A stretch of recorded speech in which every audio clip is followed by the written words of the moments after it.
yan. Diyan ka lang. Boom!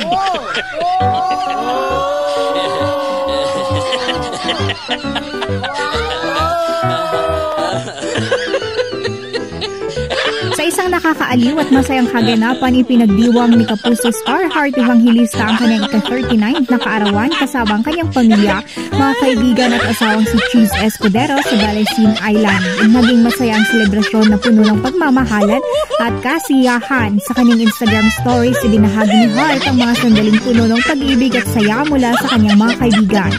Isa sa mga di malilimutang eksena ang nang kumanta ang kanyang kaibigan ng kantang Happy Birthday habang sila ni Cheese ay naghalikan bilang pagpapahayag ng pagmamahal at pagbati sa kanyang kaarawan.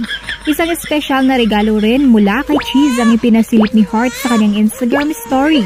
Ang isang singsing na may napakalaking diamond na centerpiece.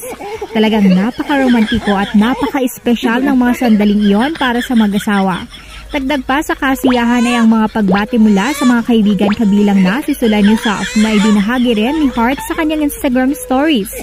At bilang dagdag na sorpresa ay binunyag ni Heart na kamakailan lang sila ni Cheese ay magpapakasal muli sa araw na iyon. Talagang isang masayang pagdiriwang ng buhay at pag-ibig ang naganap sa selebrasyong iyon. Wow! No, no, no, no.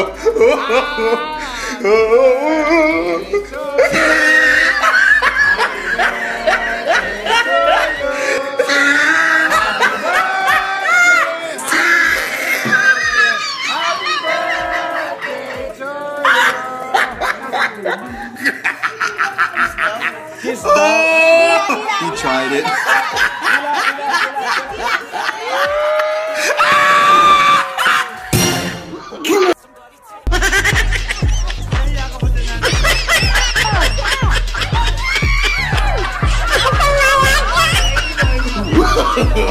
No, no, no, no.